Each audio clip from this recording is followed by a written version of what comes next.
Hi, welcome to Rule of Two. My name is Alex, and this is Brandon, and we're doing the episode review for Star Wars Droids in Distress, R2-D2, C-3PO.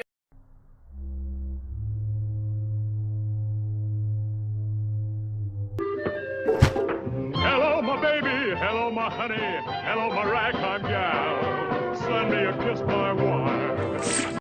What's up, everyone? Welcome to the Rule of Two. I'm Brandon. Oh, what the fuck is Alex? This week we're going to be reviewing episode 2 of Rebels, Droids in Distress. Which was a really good episode. It was a really good episode. Yeah.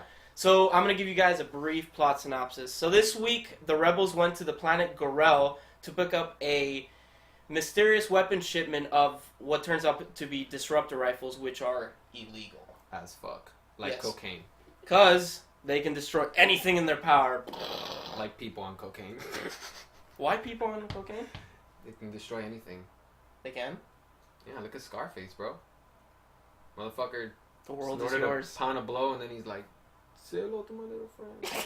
So this week, we learned a lot of stuff about certain characters. We learned a lot of stuff about Zeb, about Callus, and we were even reintroduced to 2 really famous characters from the Star Wars universe. That's right. We got C-3PO and R2-D2 coming back in this episode. Exactly. It's pretty awesome. It was pretty good. Their relationship is like Star Wars, their old relationship.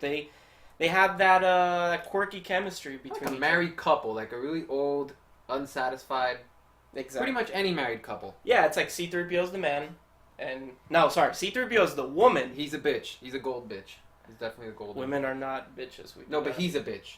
He is. He's He a is. bitch. And R2-D2 is the man. He basically orders. It's like I feel like every time R2-D2 talks to C-3PO, he just wants to like bitch slap him and tell him like, "Do what I say." Pretty much. And then I just love it. That the relationship is it's beautiful and it makes me happy inside. I like seeing them again because it really gives us that like old Star Wars feel, you know. It does. Those are characters that everybody's familiar with. In addition to that, we also get one more character, which we'll reveal later on when we do the plot synopsis. Pretty surprising actually for us to see him at the end of the episode. So Yeah, it was good. So we got a lot of stuff going on. We have 2 really cool sequences of Ezra using his force powers. Like there's one sequence where he jumps across a bunch of rooftops on Lothal, and he just uses force jump. Basically, it doesn't look like a humanly jump. No, it doesn't. It's actually really awesome.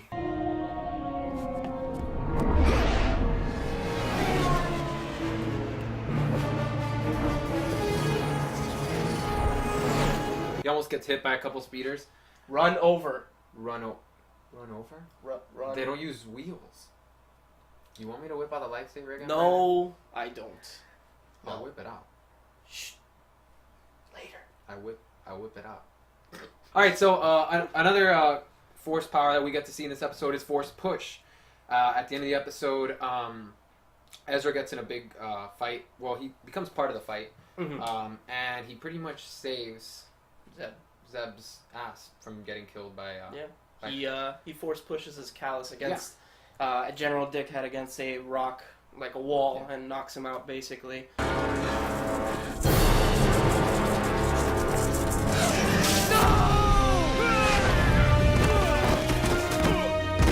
This is the first time we see his like force, like we saw it in the first episode. Bro, the Force is one with Jedi Aladdin. With It Jedi is something. Aladdin. Yeah, fucking Jedi Aladdin. Every time I see him, I'm like, it is Jedi Aladdin. Yeah, There's just something about it. The most was revealed about him was Zeb. So we find out what race he is this episode. He's Lasat from Lasan. from Lasan. And he has a vendetta against General Callus because, dun dun dun, General Callus killed all his people. He's a Nazi. Why is he not? Worked for an empire. That's true. Commits genocide against a whole people. We got like a recurring theme here, I think. What's the... The empire are Nazis. Oh. Yeah. And Palpatine is he's Hitler? Nah. Hitler No? was way better looking than Palpatine. Palpatine looks like a shriveled up... Shriveled like, up what? finger. A finger. Yeah. So, in this episode, we see that, he basically commits genocide against these people. Yeah. The Lasats. Well, we didn't firsthand witness it. But Yeah, they talk about it. They do and, talk about it. They let us know that there's very few of these Lasats left in the galaxy, Mm-hmm. which explains why we haven't seen anybody like Zeb before in anything else. Yeah, basically, there's very few of them left. Either they're all dead, or he's one of the very few that are left in the universe. Fun fact about this, Brandon, I was reading on the internet earlier today. Interwebs? The interwebs. Uh-huh. The design for the Lasats was Uh-huh. actually the original design for the Wookiees. Was actually the original design that Lucas had in mind for the Wookiees. So that's why if you're getting that, like, he is the Chewie of the group vibe, I'm pretty sure it's on purpose. The more you know. The more you know. And one thing I want to bring up, going back to last week's episode, more about Sabine. What is she really a Mandalorian? There's something not right there between her attitude doesn't match a Mandalorian's, you know? No, it doesn't. Her armor does, not the colors. Jolly Rancher bitch. But the armor would suggest so. It's just we're not getting. But then I'm kind of thinking, like, can't she have stolen? Yeah, it's armor. It's armor. It's pistols. She could have taken it from anywhere. She hasn't done anything yet, as of yet, that I'm like, wow, this girl is as badass as Boba Fett or Jango Fett. And no. Here's another thing. She doesn't fight like a Mandalorian. No, she doesn't. She doesn't use flamethrowers, rockets, rocket packs, jet packs. She doesn't use any of the cool gadgets, no grappling hooks. Her style is very, very bland. Yeah. So I really hope that Disney kind of goes into that because, Mandalorians fight like bosses. They even have vibro blades and everything, which is super cool. Yeah. So we can definitely see a little bit about that. Yeah, hopefully they flesh her out and we find out, is she a Mandalorian or is she not? But the biggest part of this episode, which is the finale, was Kanan goes to a ship, none other than the Tantive 4, to sell R2-D2 and C-3PO to Bail Organa. Yes. Yeah. That's very generous, sir. Well, I'm very fond of these droids. Then I'm glad we could return them. The simplest gesture of kindness can fill a galaxy with hope. Isn't that a Jedi saying? Safe travels, my friend. Safe travels. You didn't tell them my name. Of course I didn't, Senator Organa, but this entire ordeal has rather stressed every one of my circuits. Permission to shut down? Granted. You recorded everything, old friend? Good. We'll focus on the Imperials later. For now, show me what you have on your rebels. This was my favorite scene in the episode. I really did like this episode. It's a good follow-up episode. Actually, it was a little more fun than the first episode. Yeah. And this ending is awesome. This ending gives us like something to work with, something to connect it to with everything we know about the Star Wars. Yeah, it's the birth of the rebellion, because Bail Organa literally tells R2 to show him all the recordings he has, and basically, is he using these recordings to start the rebellion, or basically give them intel about what is going on to help them? Yeah. And it's cool because that's where R2-D2 and C-3PO will be till 5 years from then, when the beginning of Episode 4 happens. So it's a really cool thing. I personally give this episode 4.0 out of 5. Thought it was a great episode. It was a little tad slow at the beginning, but it was cool because a lot of backstory happened, and it was really interesting to learn more about the characters.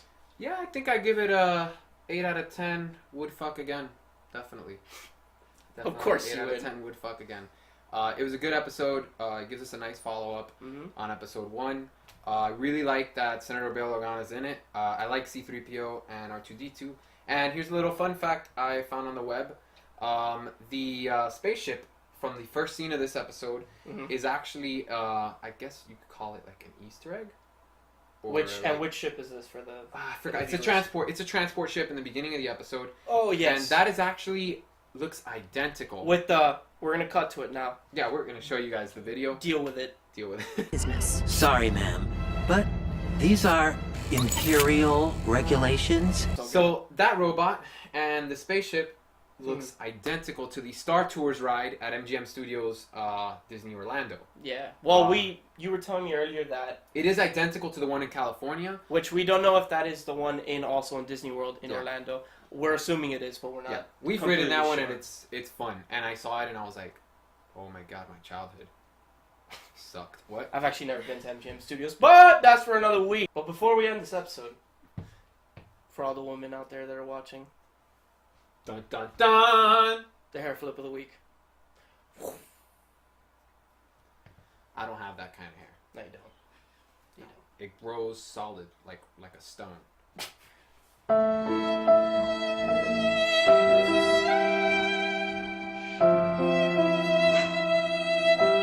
As always, thanks for watching, and we will see you guys next week.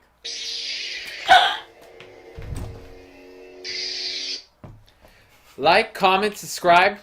Button on the right turns red, little check mark. That makes us money. Please do it. Thanks.